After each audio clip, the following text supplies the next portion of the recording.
Now, for more on the economic impact of political conventions, I'm joined by William Mahnic.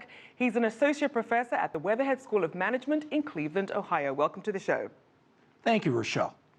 Now, William, we see that there's thousands of people descending on these cities for these conventions. Just how much of an economic benefit do these cities really get? In Cleveland, during the recent Republican National Convention, the economic benefit was huge, much bigger than we ever thought it would be. And I think that economic benefit comes to you in three different ways. First, there's the obvious, the short term. That's the money spent by the Republican National Committee and the corporate sponsors.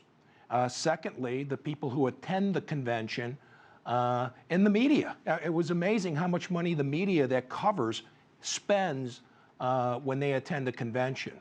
The long term, I think what it does, and particularly in Cleveland's situation, is that it provides a source of economic stimulation and a new source of tax revenue. Cleveland here, while we're still one of the major manufacturing centers for the United States, every year we continue to lose labor-intensive manufacturing to our brothers and sisters south of the border down in Mexico and Central America. We need to replace those jobs. And the transformation over to a less manufacturing-reliant economy to a more service-oriented economy is helped along by being able to attract conventions here to the Cleveland area. I'm sorry, as you mentioned some of the spending, we talked about accommodations and things like that, and you also are tapping on some of the industries that could perhaps reap some of the benefits. So which industries are really getting the biggest share of all this, of this convention spending? The restaurants, by far, if you say, okay, after the hotels, I would say the restaurants and the entertainment centers. I was amazed at how many of the conventionaires that I talked with who during the day traveled outside the Cleveland area and went to our zoo, went to amusement park. Cleveland is situated on one of the largest bodies of fresh water in the world. A lot of people rented a boat or got on a large cruise boat and took a cruise for the day. Uber drivers and private car services really made a lot of money during the convention. And obviously, you know, anytime you go anywhere, someone wants to sell you a t-shirt or a hat or a balloon or a flashlight, the people who make those products and the people who sell those products also saw a nice boost.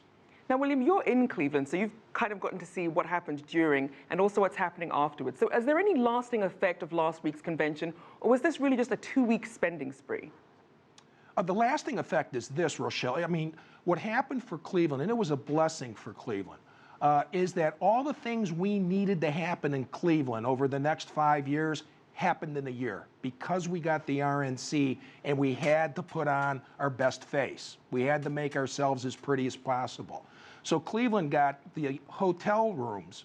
4 brand new hotels were built that now positions Cleveland to be able to compete for business conventions, governmental conventions, and nonprofit conventions, which are truly profitable and don't require the level of security that a political convention does. Number 2, we had our public spaces in downtown Cleveland redone. It is absolutely beautiful. What we're trying to do in Cleveland is we're probably about 5 to 6 years behind similar towns like Pittsburgh. More and more of the millennials want to live in a downtown situation. They want to live in an urban environment. In order to continue to attract them, we need to provide them the services that you normally would get in a suburban area. Now, William, so by beautifying public spaces, that makes downtown that much more attractive. You mentioned attracting millennials, and you also mentioned the fact that Cleveland lost a lot of jobs as its manufacturing sector declined. So what about cities like Philadelphia? How do they benefit from already being a city that has global recognition? Why do they need to host events like this? Well, they have to feed the beast. Philadelphia already has the hotels and the convention space and the infrastructure that they paid to build that to make them a convention site. So there's a sunk cost. They have to go out and they have to attract the business in order to get a return on that investment. Now, what about everything that goes into hosting these events? You have the infrastructure needed, and we mentioned security spending. Do you expect fewer and fewer cities to want to host these events, things like the Olympics, just because there is so much money involved? You know, the Olympics is more of a one-off.